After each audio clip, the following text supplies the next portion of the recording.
Take back your soul. This is another transmission from Mahadeva here at thunderwizard.com headquarters, where you find the world's only unified spiritual energy system at thunderwizard.com. Get ready, because here I come. Hello YouTube, welcome back. This is Mahadeva the Thunder Wizard. And today we're going to talk about the kind of path that you are following here. And educate you, if you haven't already heard me talk about it, I'm going to educate you on different approaches to spirituality, different approaches to enlightenment. I'm no different than most of you, and like most of you, I was looking for the thing that was going to bring me just this experience right here of just absolute, utter perfection when it came to spirituality, salvation, enlightenment, ascension. Use whatever word you want. And I did find the path that has been most fulfilling for me. So I hope you can find that for yourself as well. Before we start talking about all the different things we're going to talk about tonight, which is what is a left-hand path, what is a right-hand path, what is a water path, what is a fire path, what is a masculine path, what is a feminine path, what is tantra.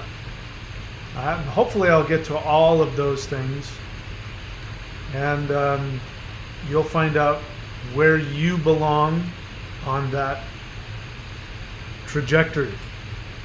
Before I do that, let's talk about what a true teacher is. I guess before we do that, let's talk about what a true path is. What I consider to be a real spiritual path. For me, a spiritual path has the most practical goal of any spiritual path is to make you happier, healthier, and more prosperous. That is the most important thing. If you found the perfect way to salvation, the perfect way to achieve enlightenment, achieve the golden dragon body or the rainbow body, or become a perfected immortal, or to become a Tathagata, or to become a Buddha, whatever word you want to use. Along the way, while you're accomplishing that, the most important thing is to be healthy, happy, and prosperous. And if you're not doing those things, and if any path tells you you must give those things up, my personal opinion is I would walk away from that path. Any teacher that does not help you to accomplish that, in my opinion, I would walk away from that teacher. So a true path is a path where you find the most love within you, where you feel the most loved, whether that's by yourself, or whether that's with a partner, or whether that's with a group of people. I don't care. As long as you feel loved and you feel fulfilled, that's all that matters. So let's talk about a true guru, a true teacher. A true teacher is somebody that wants you to be better and happier than he or she is. Any teacher who seems to be more interested in their perception, how they are perceived, their reputation, if that is more important to them than your progress, I would walk away from that. You remember Osho, right? I still, to this day, I don't know why people followed Osho. I'm old enough to remember when Osho was Bhagwan Rajneesh. And the word Bhagwan is translated as God. This is somebody who called himself God. And he had his right-hand woman, second in command, and he was being given a hard time because, of course, when everybody got into his cult, they gave him all of his money, all of his assets. And he had a fleet of Rolls Royces, I believe.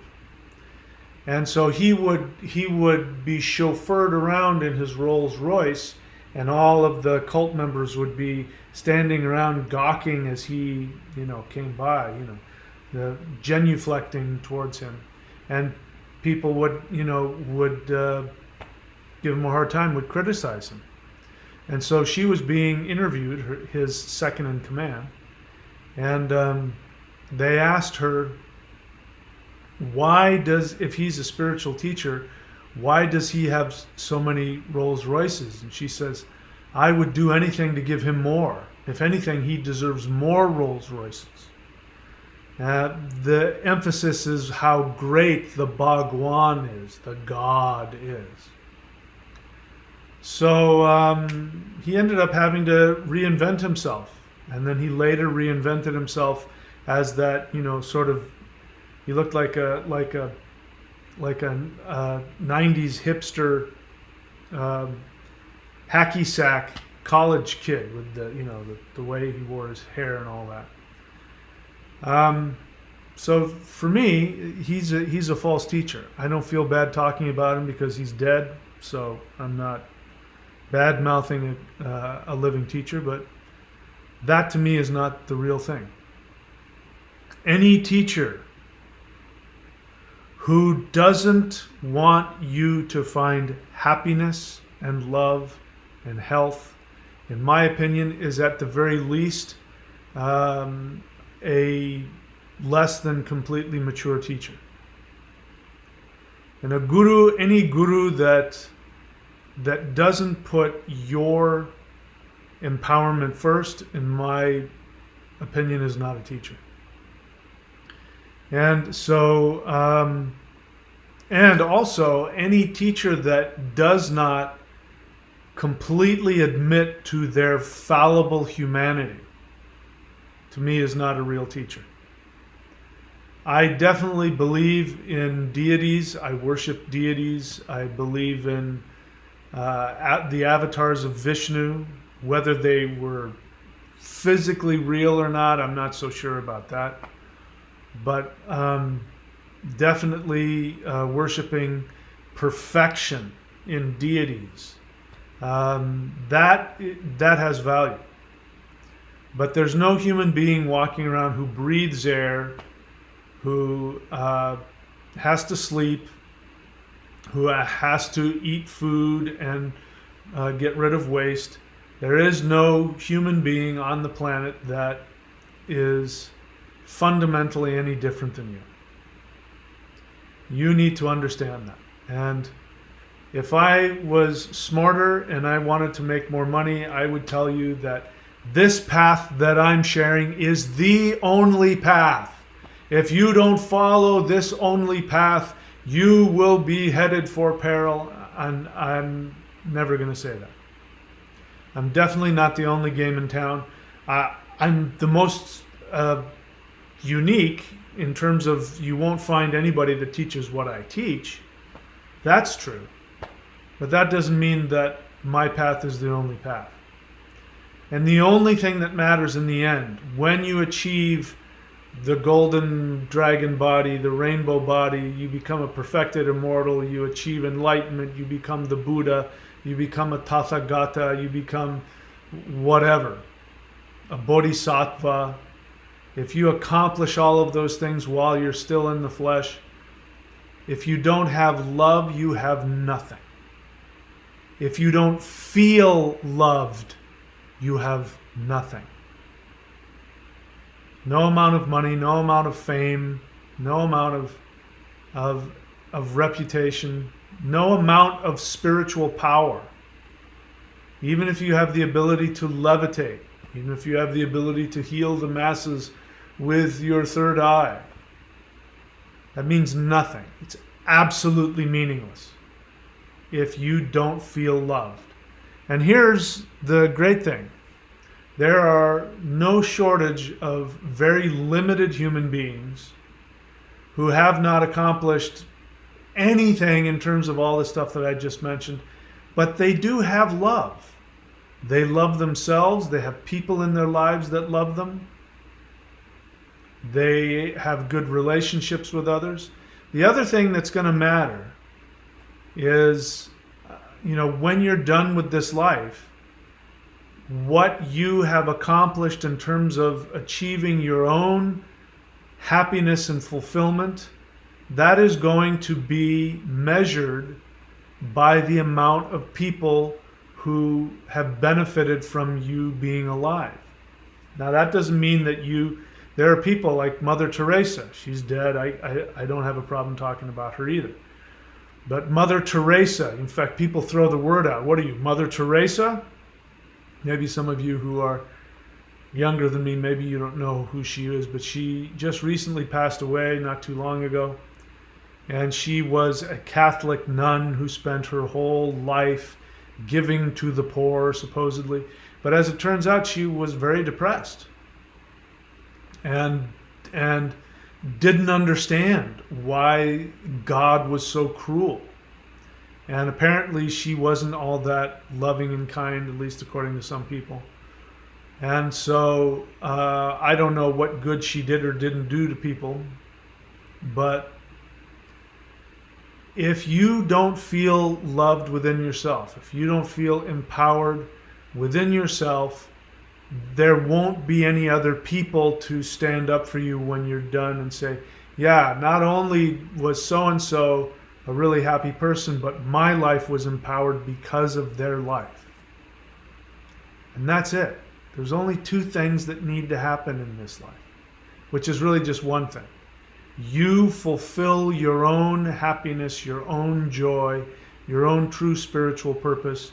You will, without even trying to, just by fulfilling that, you will empower other people's lives, and other people will be blessed and empowered simply because you existed and you lived your life to the fullest.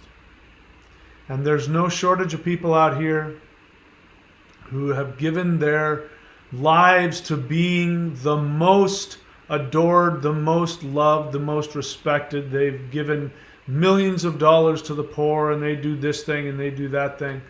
But because they don't have the fulfillment and love within themselves, and they've done all those things for all of the wrong reasons, there won't be a bunch of people to say, yeah, my life is better because of that person.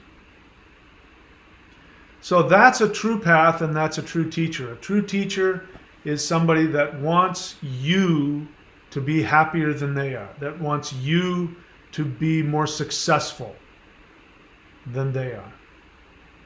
That is a true teacher. So now that we've got that out of the way, now let's talk about the new cars, because that's what we're going to talk about now. We're going to talk about all the fun stuff that you get by following certain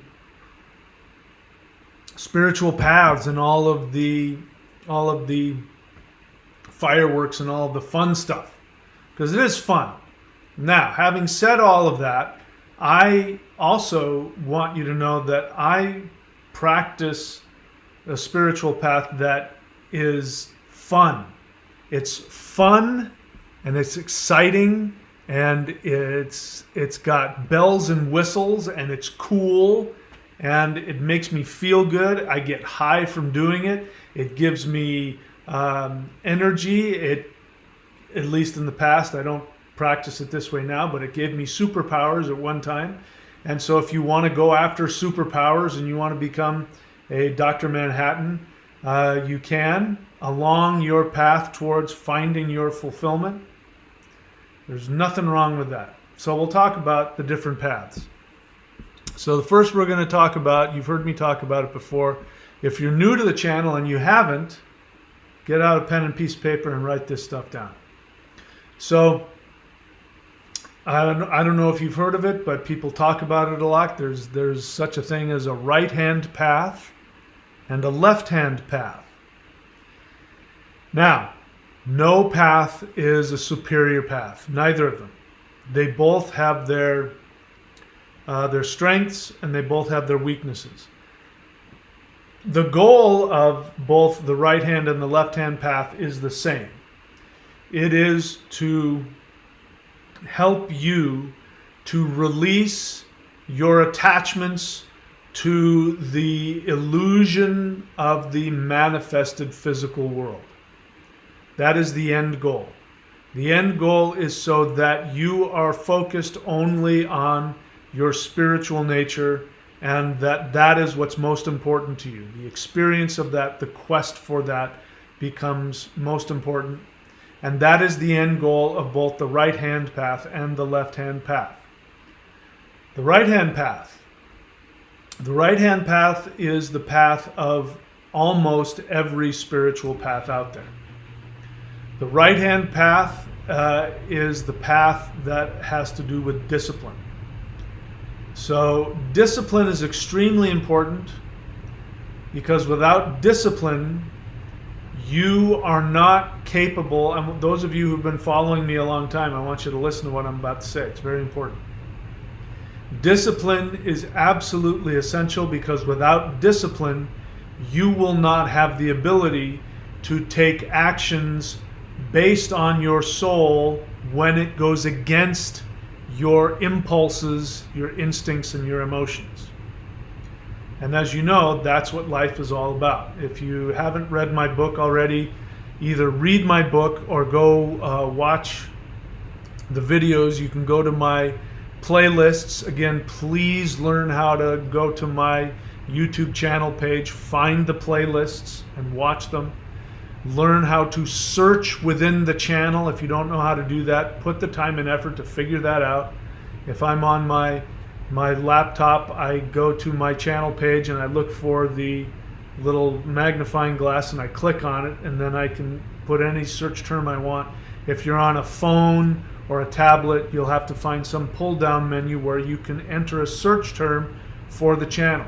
Learn how to do that, because I have so much information. I have 1,500, I don't even know how many videos we have now.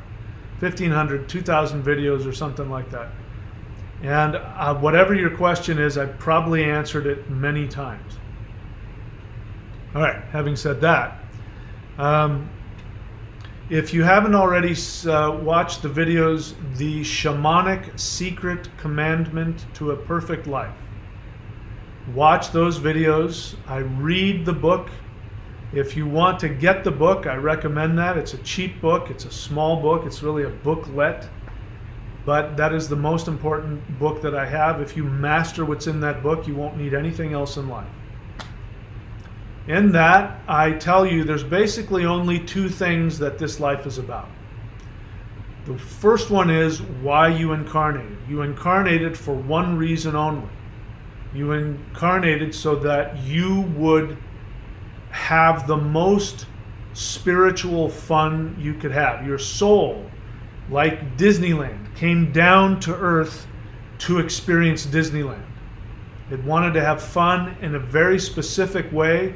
Your soul sat up there in heaven, wherever it was, and looked at all the different lives. Like, just before I came on now, I was looking at different surfboards, and I was oogling over which is going to be my next surfboard.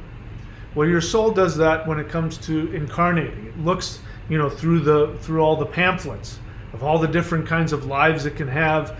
Do I want to be a man? Do I want to be a woman? Do I want to be rich? Do I want to be poor? What do I want to be? What do I want to do? You know what? And then it creates its perfect life path that will give it the ability to have the most fun possible. And then that's the first thing. The second thing that the life has, that the soul has to do, is it has to, in order to get that fun, it has to overcome an obstacle. And that obstacle is going to always be the choice between what your soul wants selfishly, what your soul selfishly wants for itself, or what is going to please other people. Your parents, your family, your society, your school, your religion, your political party. You will be forced continually through your life to make choices. And the choices will always be to do what you selfishly want or to do what other people want. And that comes down to being a good person. Somebody left a comment here, and it was an interesting comment because it was about I left a meditation, and I think it was a guided meditation where I guided you towards how you can interact with your soul. And somebody said, I asked my soul what life would give me a life that I could be proud of. And then they said, and nothing came up. And I said, of course nothing came up. I wrote back and I said, nothing came up because your soul is not interested in being proud of itself. That's meaningless. Your soul is interested in having fun. Being proud is about pleasing other people. When you say, I want my soul to be proud of itself, that starts from an assumption that it's not proud of itself, which means that whole question doesn't come from the soul, because the soul doesn't need that. The soul is infinite consciousness. The soul is the entire universe. The soul is God. It doesn't need to feel proud of itself. It is in the bliss of its own existence. It doesn't need that. Human beings need that. You want your dad's approval. You want your mom's approval. You want the society's approval. I was just, I'm caught up in all this drama about Will Smith and Jada Pinkett and all that. And what I found interesting, according to one source, I didn't talk to him, I don't know. If it's true, I find it very interesting and very sad, but I understand it and I relate to it, is that he apparently, when he was 15, he fell in love with a girl and she cheated on him. And so he went and told his mom that he was going to be the most famous actor in the world, the most loved actor in the world, because then no woman would ever cheat on him. And you already know all of the all of the gossip surrounding him and his current wife. So that's sad. So wanting to be, the most famous person in the world so that people will love you that's a karmic lesson that he's got to chew on that. He's now experiencing how that is meaningless. So that's why I said to that person that they had a very understandable question, but those are the two things. You're either here following what your soul wants to do, or you're trying to please other people. When people come to me for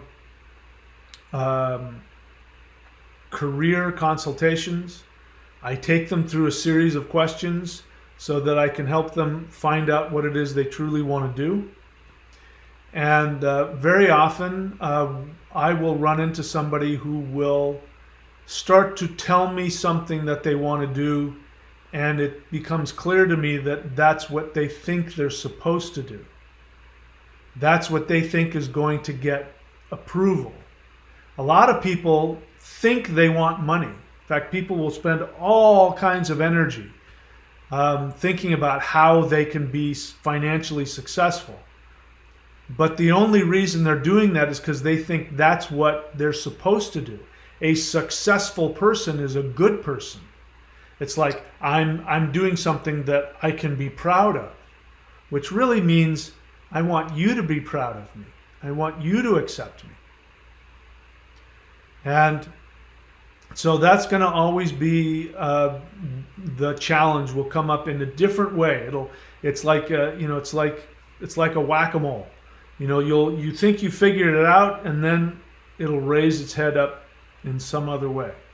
And you'll have to continuously go through that throughout your whole life. Your whole life will be a test of, you'll hit a plateau, and then the need to be approved of by something outside of you, God even, getting salvation from God, having God's love, same thing. So that's life. Life is either, the two things are following your soul and overcoming the temptation to get your value based on what other people think or what other people say about you. So the right-hand path is a path of discipline, and discipline is what gives you the ability to take action towards your soul, even if it means that you're going to disappoint people. And initially you won't get people's love or God's love or society's love. You will go after what your soul wants, even your teacher. You know, if you have a spiritual teacher, you will at some point have to grow beyond the need to get your teacher's approval. You'll only need your own approval. Now, in the beginning, I run into this all the time. Students who don't want to take directions, they want a spiritual path, but they don't want to follow anybody's directions.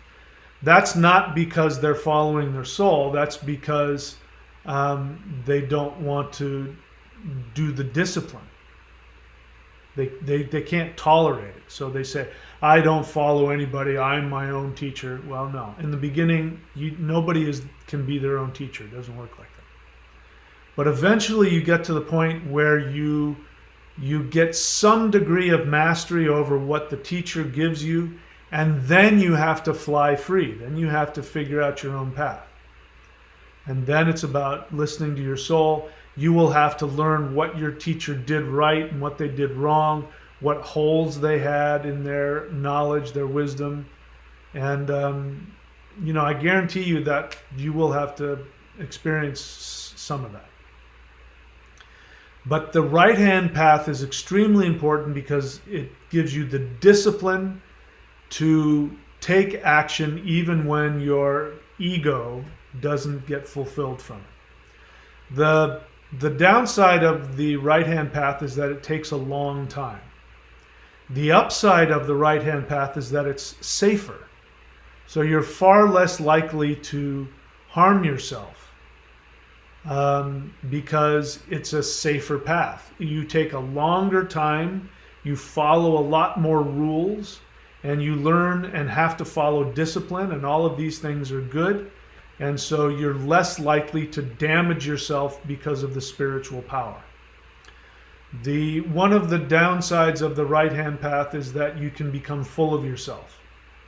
You can follow all of the rules, and you can get self-righteous about how all you follow this rule and that rule and your morality. People on the right-hand path get very wrapped up in their morality because that's part of the rules. There's all these moral codes you have to follow. And again, that's discipline. When you get to the end of that path, you realize those moral codes didn't have any power in and of themselves except that they gave you some discipline. So the downside is that it takes a long time. You might become self-righteous because you think that following all those rules means something, and ultimately it doesn't. But the good thing is that it's safe. That's why most people do it, and it is also it prevents you from harming yourself with too much power. The left-hand path. The left-hand path is faster. The left-hand path isn't faster in terms of enlightenment. Be clear about that. It's faster in terms of gaining power. You gain power almost immediately. And this path here that I'm teaching, the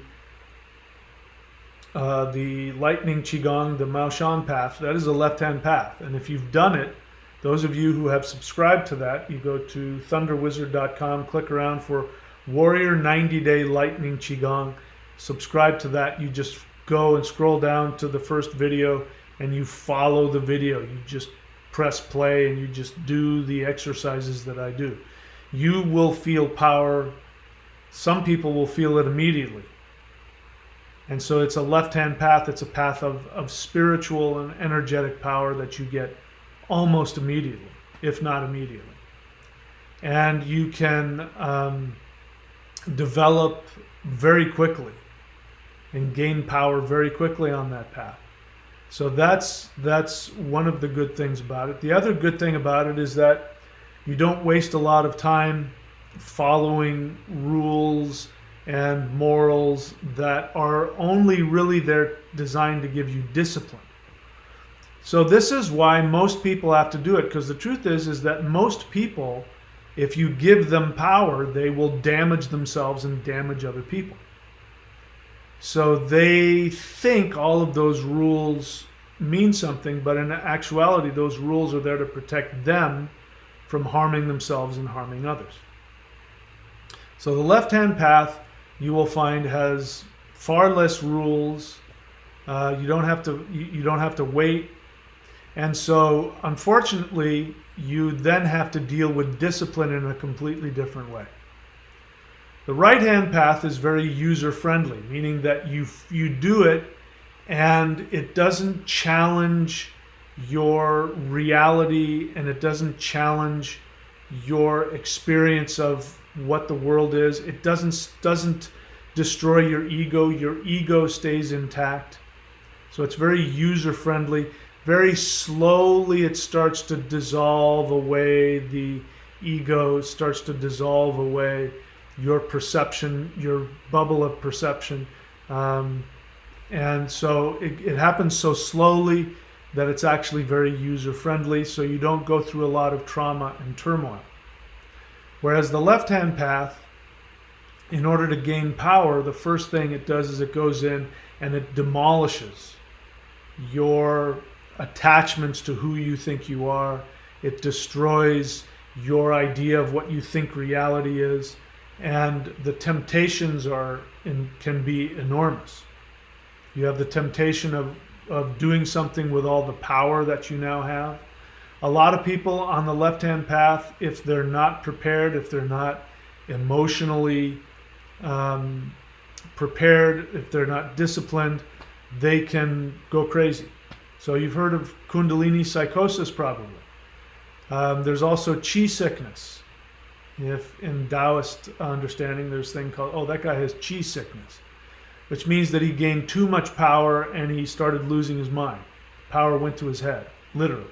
Literally, the energy goes to your head and your head, it drives you crazy. I'm going to say something that's going to sound disrespectful, but it's the truth. My two immediate teachers, my first teacher and his teacher, they suffered and if they're still alive, maybe they still do. I don't know. I don't have contact with them for this reason. But they both suffered from chi sickness. They had these narcissistic tendencies, and they really weren't all that put together upstairs. And the more power they got, the more loopy they got.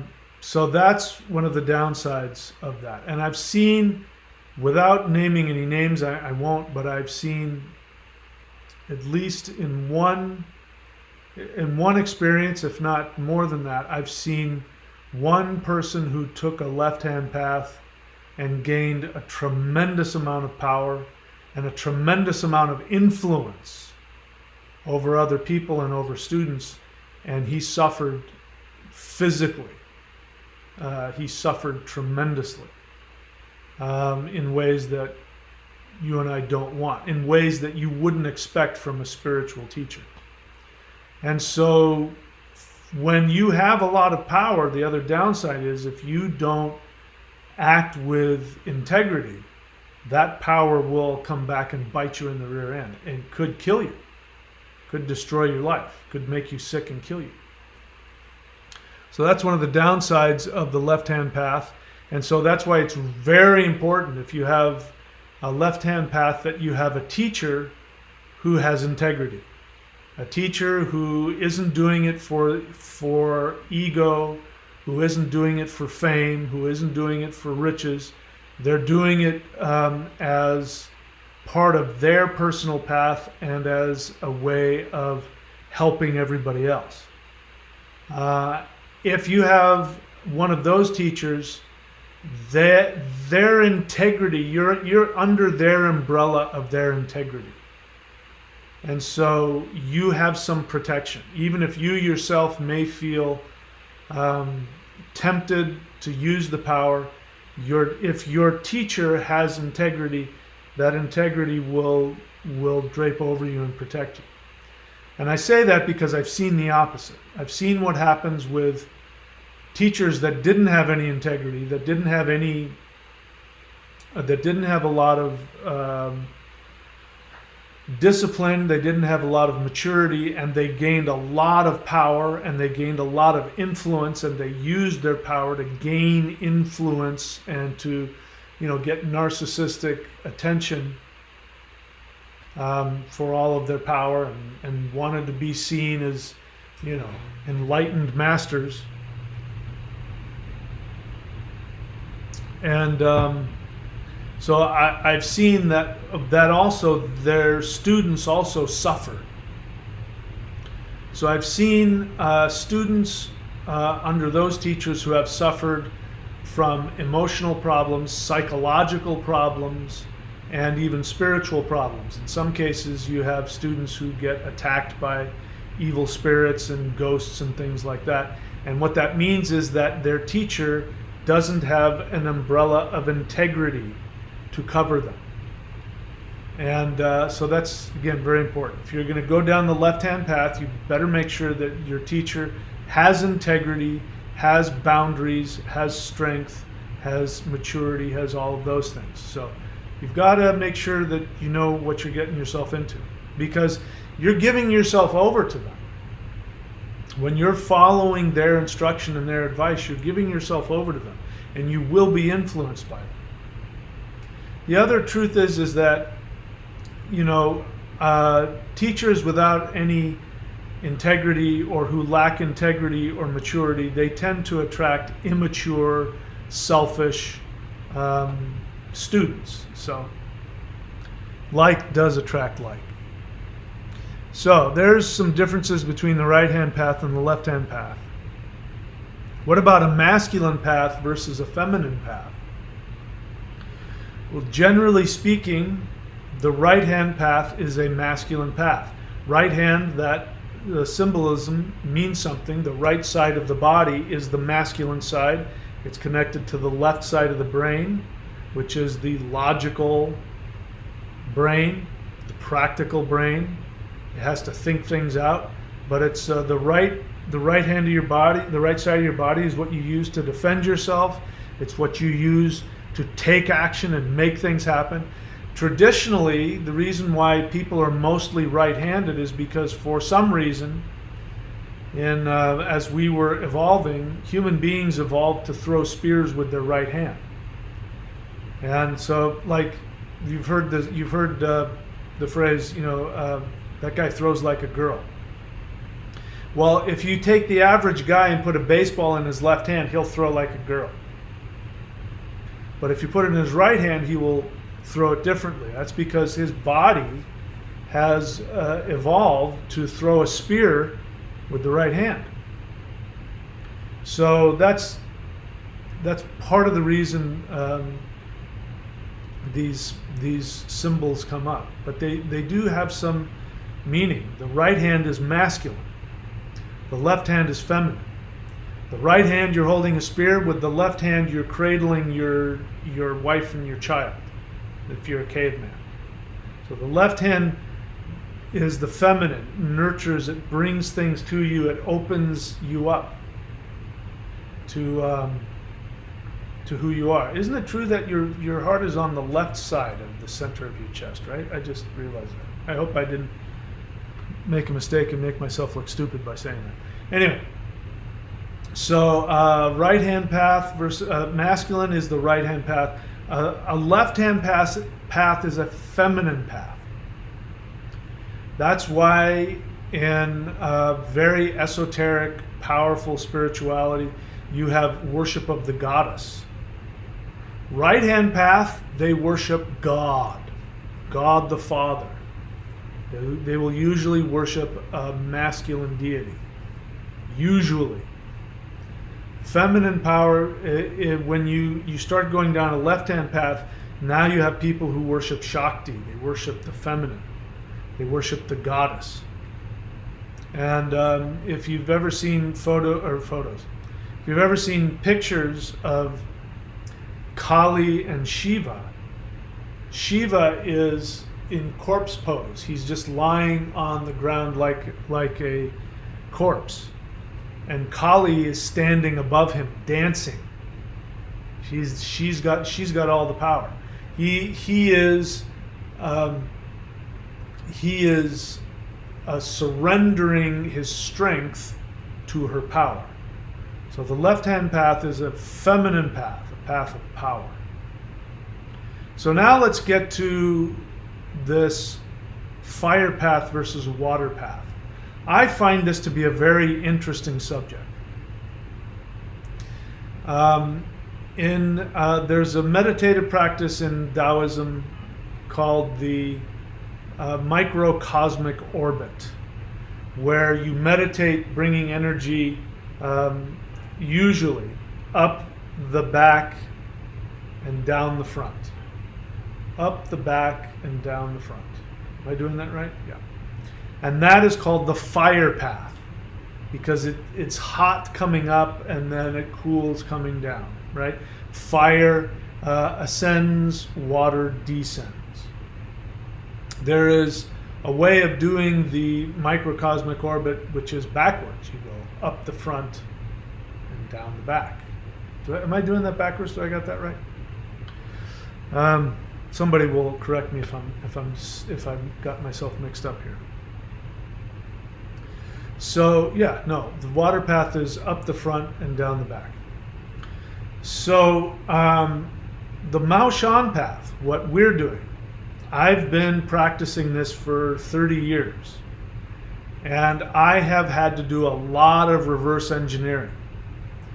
My teachers, the Mao Shan path is a folk path, meaning originally Mao Shan, the Mao Shan mountain, that was the original Taoist mountain. All of the other Taoist practices came from Mao Shan. Mao Shan was the highest, most elite Taoist practice. It was the first real Taoist center, was the Mao Shan mountain. And then because it was so powerful, at first it was the elites in China allied themselves with the Mao Shan, and then, of course, as politicians do, they got afraid of the spiritual power, so they sought to destroy it. So what ended up happening is that the Mao Shan practitioners had to leave. They had to flee. And so instead of it being this center, this university where there was all these different practitioners, there was people who did magic, people who did healing, people who did divination, people who did qigong, people who did internal practices, people who did spiritual worship and who did spells, and they had all these different sciences there, and these people had to flee. So that means people who had different powers had to go off to different places. And so the Mao Shan ended up having to flee and going into southern China, which is the Wild West. It's very rugged mountains, and so the armies of the northern, the center of government, they couldn't go down there. So that's where the Shaolin would go and take residence up there. Actually, the Shaolin and the Mao Shan merged, and they shared a lot of information. So you'll run into Shaolin guys who have Mao Shan magical practices and vice versa. You have these Mao Shan guys who have also learned Shaolin martial arts and self-defense and all kinds of, so they shared a lot of knowledge. And this was actually the path that I learned, was a combination of that. The martial arts that I practice is a combination of that. It's a combination of really old school short fist, Southern Chinese short fist martial arts combined with the magic of the Mao Shan sorcerers, which is why when it came to martial arts, the Mao Shan were untouchable. You couldn't touch them. So what were we talking about? So the Mao Shan path is a left-hand path, which by definition makes it a feminine path, because the feminine is associated with the left hand. It is a path of fast power. People needed it in order to survive. Things were, in that part of the world, just even 100, 200 years ago, it was a very difficult place to live, and you had to have secrets, and you had to have power, and you had to be able to gain power quickly, because you had people, your neighbor was trying to steal your land, and you had to protect yourself. So there's a lot of black magic going on between just surviving. And so that's why Mao Shan now has an association with black magic, because they were the most powerful. So the people who wanted to have the black magic to either protect themselves or use it negatively to gain power over the people, they would want to learn Mao Shan, which is why now that's why it's associated with that. The real Mao Shan is still, if it's basically non-existent. It's almost completely gone. I'm one of the few people that even what I have is just bits and pieces. I also have stuff that I have reverse engineered. I have a lot of stuff that's been downloaded to me, but a lot of stuff that I didn't have access to. And quite frankly, I've forgotten more than I've learned. There was a lot of stuff I just didn't have. There's just not enough time in a human lifetime to master all of the things that I had access to. And even that, I didn't have access to the whole thing. And the truth is, there isn't anybody out there that does. That's the truth. A Mao Shan path is also a path of divination. If you follow this path and you gain any power, you will gain direct access to the Mao Shan masters. And they will teach you. Either you will learn something that's been taught, hasn't been taught for a couple of generations, and you will come up with it, or you will develop new practices and new ways of doing things. They will download those to you, things that have never been done before. And I encourage people to do that at any point in time. I think they should. So that makes it a feminine path, the path of the heart. We talk about how the Mao Shan path, it's taken me 30 years of practice, observation, as well as study, research, and reverse engineering to come to the realization that what makes this path different from every other Taoist path is that we're not dealing just with the Qi power, the power of the navel, or even the Shen power, which is the soul. We're dealing with the Shin, which is the heart mind, which surrounds the soul, and this is the power of lightning. So some people have understandably come to the conclusion that Mao Shan is a water path, because it's a feminine path, which is associated with water. It is a path of you surrender to the flow of energy. It is a path of divination, because there are practices, there's even stuff I haven't taught yet, which maybe I will. If I feel I can do it responsibly, I will. But there are practices where you can give your body over to the Mao Shan masters and have them put their energy directly into you. You can do, anyway, I'm not allowed to talk past that. I can feel the internal editor saying, nope, that's it. That's all the information they get. But that is feminine. Being able to intuit, to not have to follow the rule book, but to intuit directly from the universe, that is a feminine path. And so people have made the understandable conclusion that Mao Shan is a water path, because water flows. But the truth is that the Mao Shan is a fire path, but it is a feminine fire. And that fire, of course, is lightning. Lightning is a feminine fire. It is the ultimate protective energy. The ultimate protective energy is lightning. Lightning, in fact, there's a reason why Thor he's not called the lightning god, really. He's called the thunder god. Because he holds the lightning, but he is the thunder. And and this is interesting, you find this, to give you an example on the other side, in my ethnic background, the Norse tradition, the most respected spiritual masters were always the women, always. There were Vitkis, there were male wizards, but it was the female staff carriers that held all of the power. And they had all the reverence. In fact, they had very elaborate burials. They would be buried in a ship with attendants and all kinds of, they huge. I mean, these spiritual women were, their power was so immense that they were seen almost like, beyond human. They were treated like queens. And they were called staff carriers, which means they carried staffs with them. And as they walked down, as they would travel around and they would enter a village, you would see this woman. She was usually older, because it was after they were of birthing age that then they would move into their spiritual path.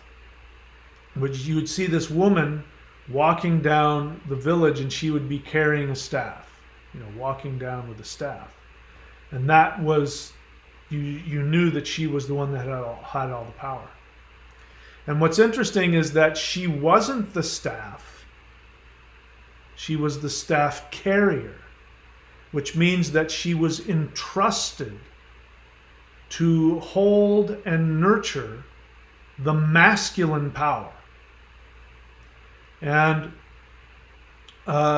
it's a historical fact that when Rome came up to what is now the borders of Germany, and they were getting ready to take over, the Germania, the Germanic tribes.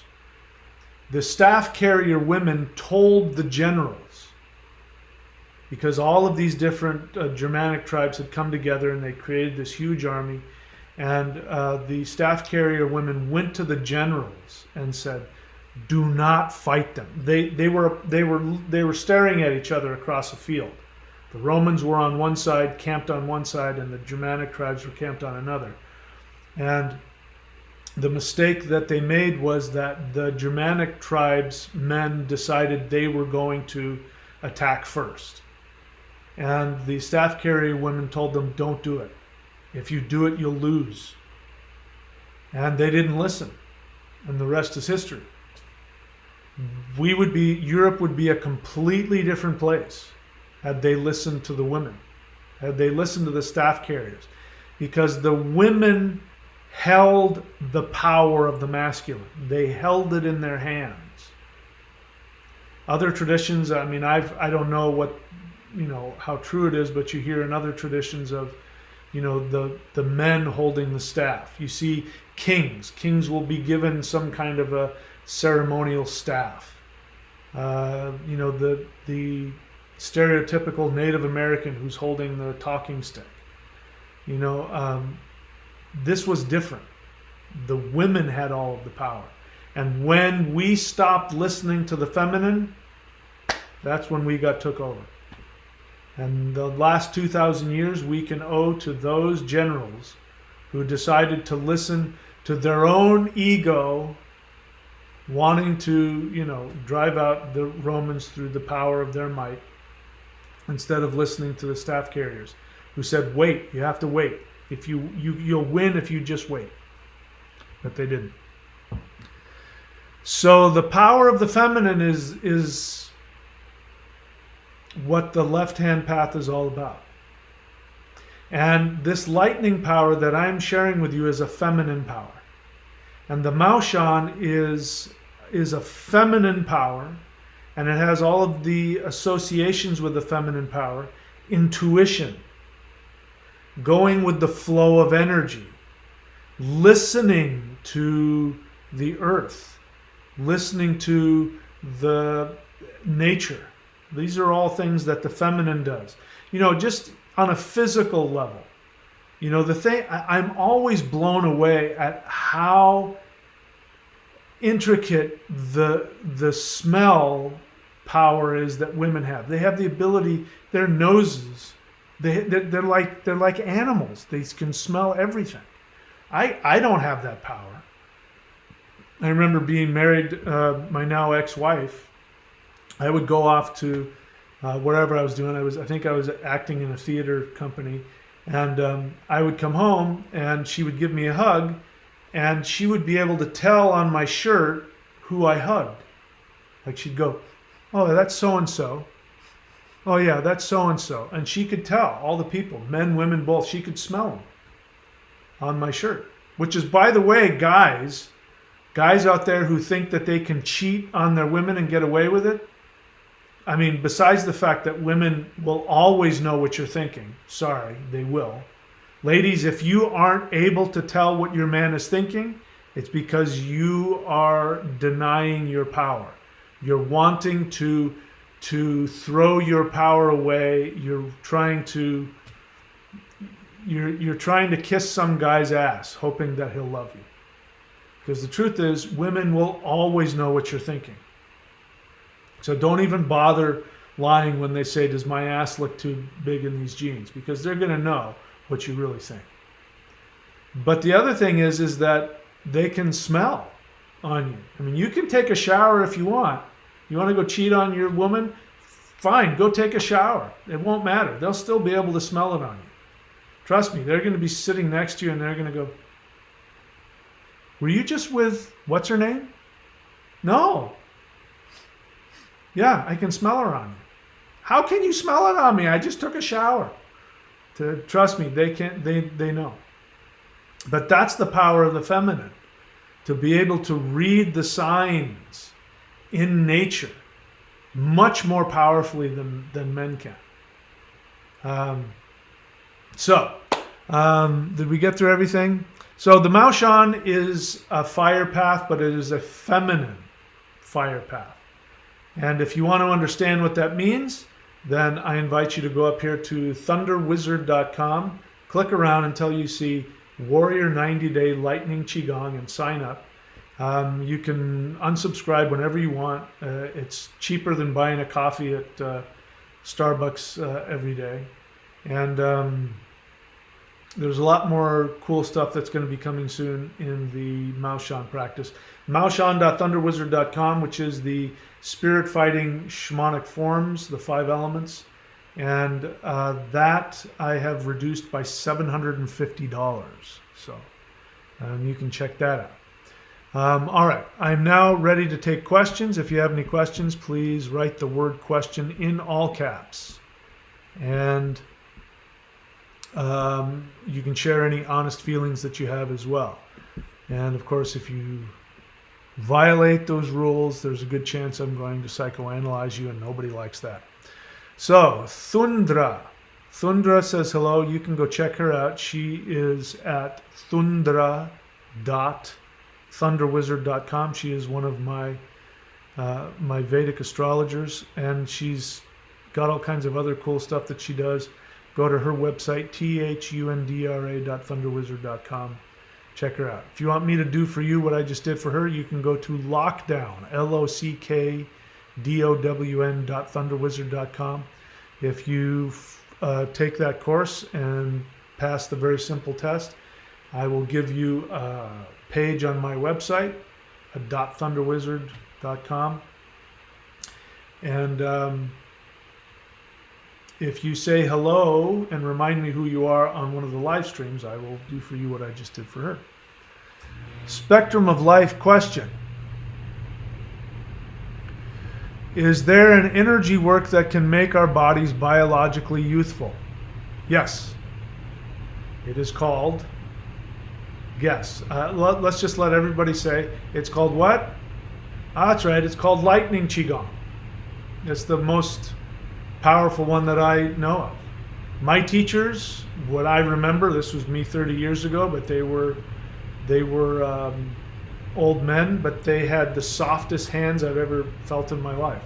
Those hands could destroy you, but it's because they had so much energy. Their skin was soft. This is a path that the original Maoshan masters were said to be able to become immortal. Now, we could discuss what that means, but short answer is yes. Spectrum of life, you've been on my channel how long? Why are you asking that question? Why is that not obvious to you? If I thought of another practice that gave you more youth and length of life and health, I would tell you. It's right there, thunderwizard.com. Vincent.thunderwizard.com says hello. He is also one of my certified astrologers, and you can go to his website, vincent.thunderwizard.com. He has a bunch of other stuff that he shares. I believe that he's giving a special for Vedic readings, so go check him out, vincent.thunderwizard.com.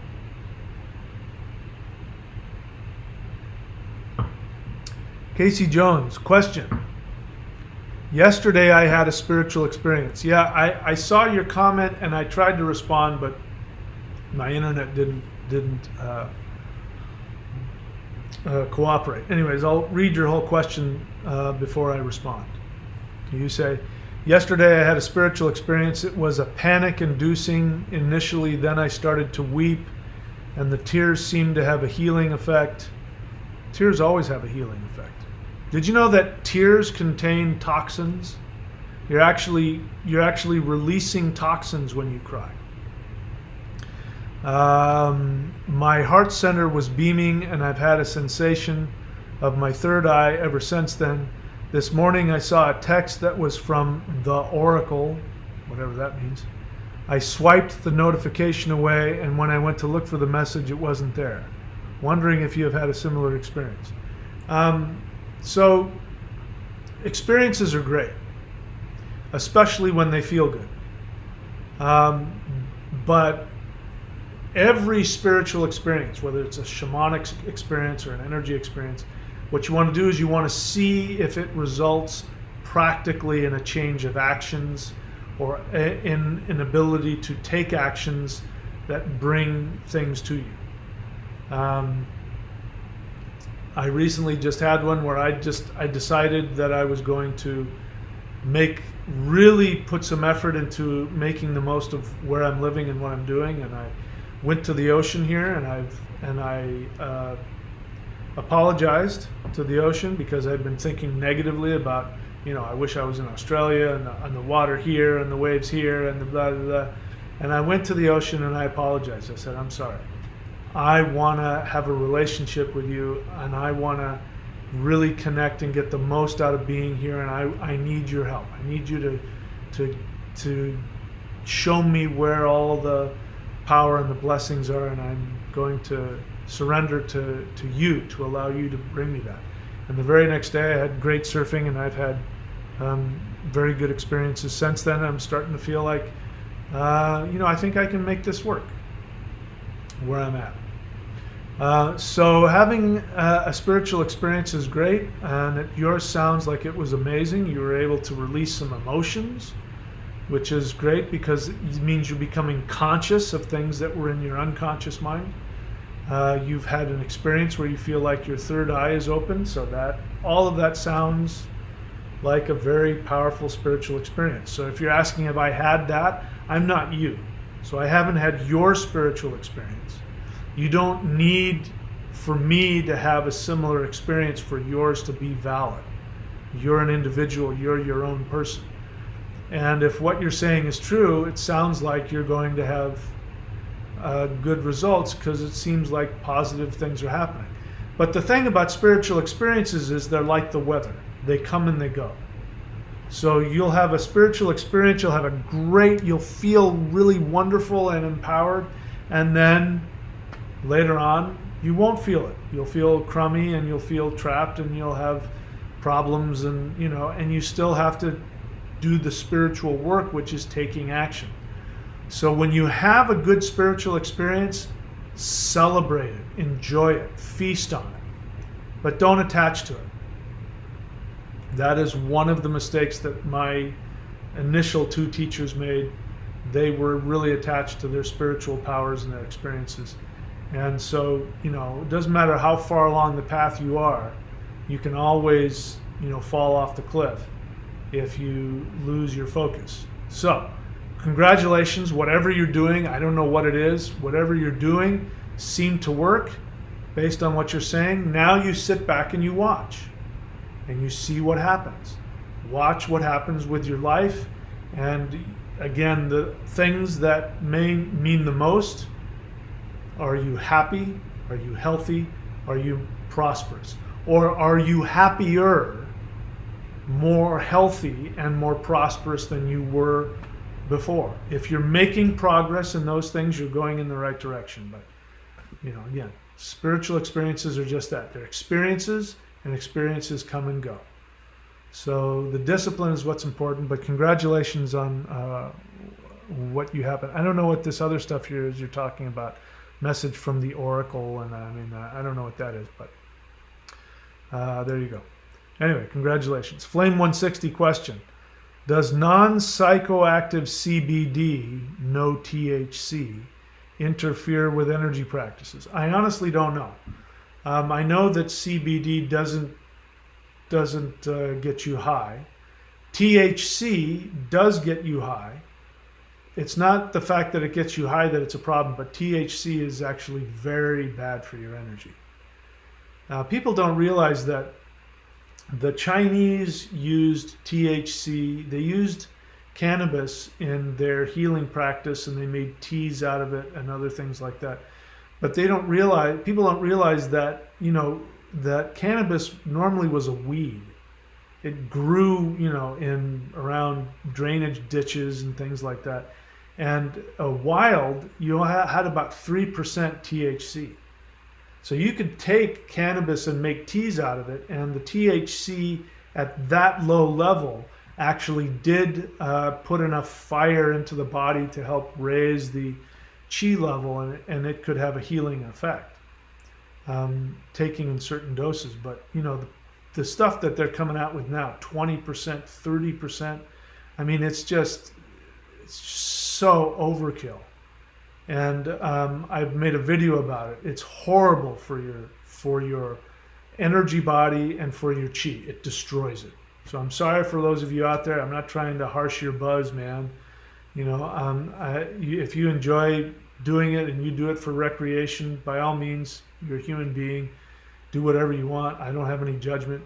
But if you want to ask me, is it good for your energy? No, it's horrible for your energy.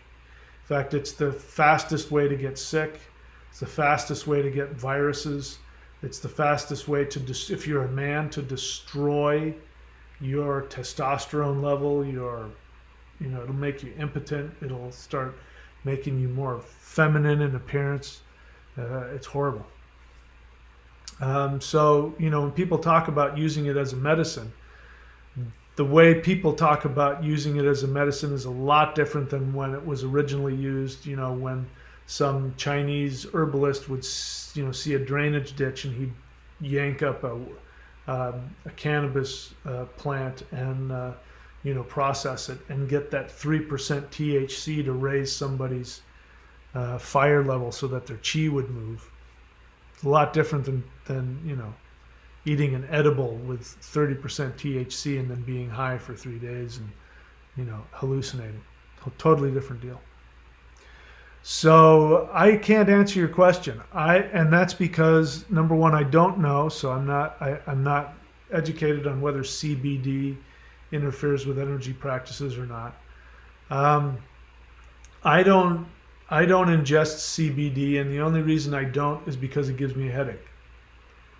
So it doesn't do it for me. I don't find it to be helpful. So, sorry I can't answer that question. All right. Is that it? Are we done with questions for tonight? No more questions? All right, then. If we don't have any more questions, we'll call it an evening. So again, all of the links, if you're new to the channel, are here for a reason. Please don't ask me questions like, how can I get a session with you, and how much does such and such cost? I mean, the links are right here. Thunderwizard.com is the pinnacle of everything that we teach here. There are 3 levels of subscription. The first level is the Mastery of Shamanism course. And when you subscribe to that, you will have access to all of those, which are hundreds and hundreds of hours, everything having to do with basic as well as advanced shamanism and ritual work. And then the second level is the Manifestation Mastery course. And when you subscribe at that level, you get access to level 2 and level 1. And then there's the third level, which is the Warrior 90-Day Lightning Qigong. And when you subscribe at that level, you get access to all of the levels beneath it. That means all of the videos, hundreds and or thousands of hours of video teaching there. Courses.thunderwizard.com has everything that I offer. So if you want to know all of my services, all of my courses, go there and you'll see what's there. And of course, maoshan.thunderwizard.com is the elite shamanic spirit fighting kung fu practice, which in my experience is the most powerful energy practice I've ever come across, and I've looked at a lot of stuff. So, all right, I do that at the end just to see if there's any more questions that come staggering in. It looks like a couple did. Livity Jim question: I Ching astrology, Thunder Life Path. I can't find information on the Thunder Life Path. Why not?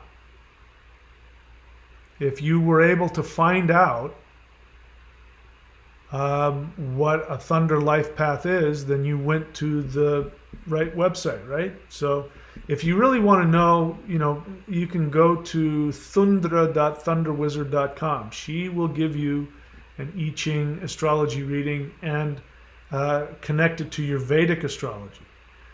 But again, look, guys, please don't take this the wrong way. It's really important. I'm an old guy now. I've got gray hair and I'm pushing 60. I'm an older guy now. And I can tell you that things were different when I was a kid. When I was a young man, things were different. You had to work. You had to put effort into finding things. Nobody has to teach me how to search somebody's channel because I'll figure it out. Nobody has to teach me how to, when I get on a website, to find out everything I need to know that whatever it is that they offer and they teach. Nobody has to teach me how to do that. So when you ask me this kind of a question, it tells me that you haven't researched that site well enough. So I'm going to take a look at, because I have it here bookmarked, and it's at happinessandenlightenment.org. And then you should be able to just search around. You click on the classes button, and it says I Ching Astrology and handouts for I Ching Astrology. And it says very, very clearly on there what a thunder, what happened? It says very clearly on there what a thunder year is. So if I answered your question, all I would be doing, literally, I could just go there and read it for you. You need to figure out how to find it. You found the information. Maybe, I don't know where you got it, but just in case you didn't, the website is, where was it? The website is happinessandenlightenment.org. Put the effort to go find it yourself. I don't feel the need to do your work for you. Talked about it yesterday. So hopefully that'll help you. If you still haven't found it after that, and you scoured the website and looked everywhere, then I will recommend that you go to thunderwizard.com and get a reading from her, and she will help you with that. Okay, what else? Okay, that's not a question. Spectrum of Life question: what does it mean when get goosebumps when doing the Summoning the Immortals? I don't know. Might not mean anything. Again, what's important is that you do the practice. So do the set every day. It's a short set and you can do it every day. Do it every day. That's what's important. Then look and watch what happens in your life. Goosebumps is just a physical reaction. It's just your skin doing weird things because who knows why. I don't know what it means. It could mean nothing. It could mean everything. But really what's happening, Spectrum of Life, is that you're writing a question, but what you really want to do is you want all of us to know that you're having a powerful spiritual experience. You perceive that. You're having a physical experience, and you're wanting me to co-sign it and tell you that it's a spiritual experience. I honestly don't know, but as long as it's making you happy, and if it makes you feel connected spiritually and your life is getting better, then I hope you have goosebumps as often as is necessary.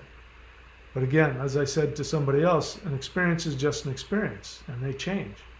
Next time you'll do it and you'll be bored out of your mind. But that might be the one practice time that really opened it up for you. You didn't feel it. You didn't have goosebumps. You didn't feel anything. And so, but you had a dream the next night, or, who knows what. So enjoy the physical experiences. Don't get attached to them. What does it mean?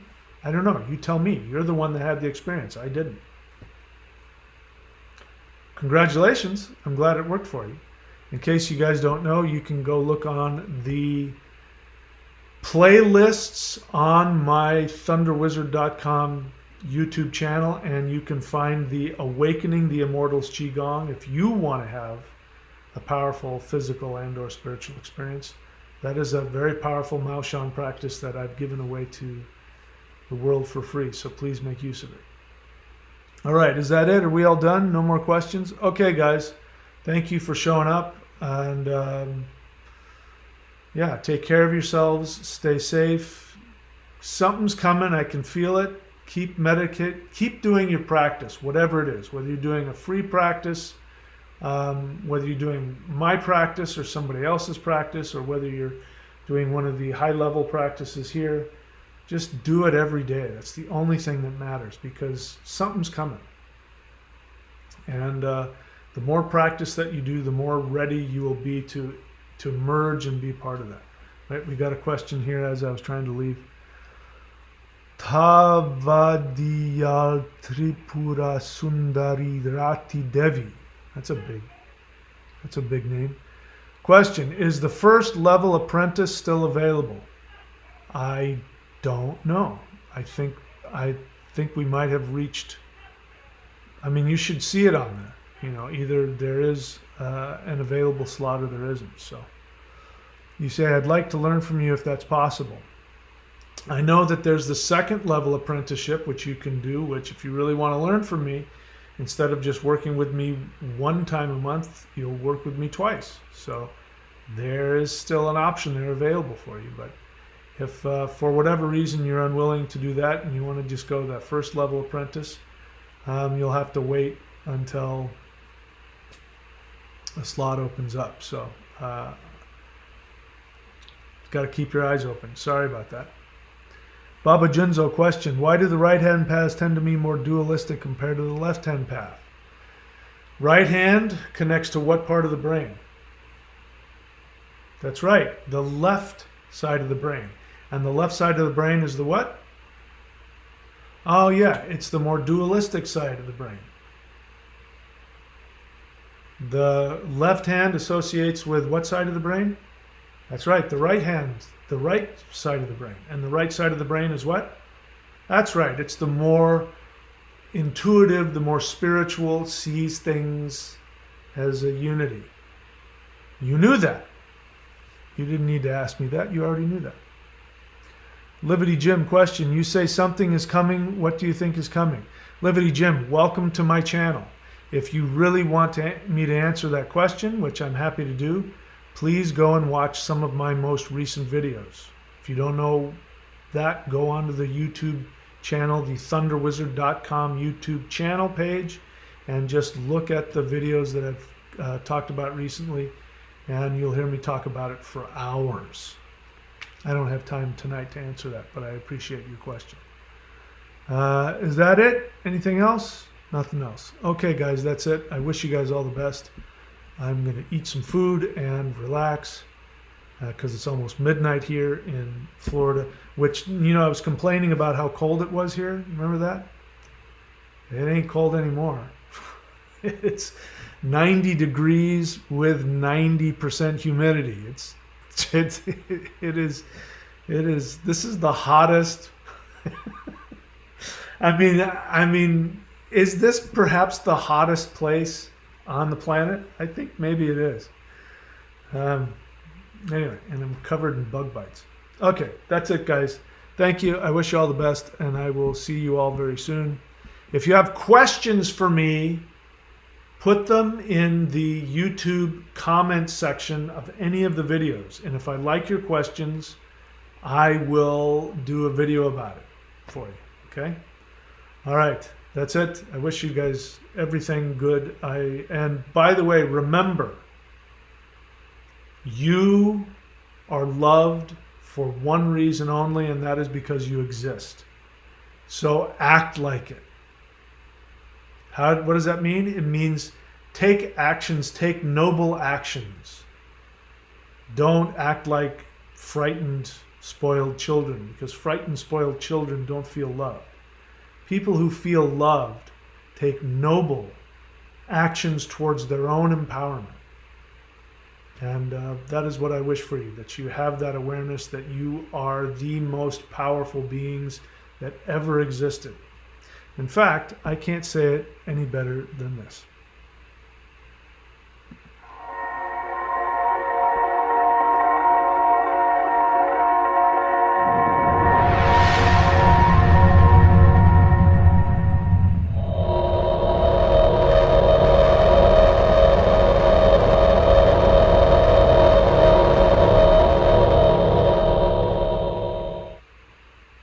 Take back your soul. This is another transmission from Mahadeva here at thunderwizard.com headquarters, where you find the world's only unified spiritual energy system at thunderwizard.com.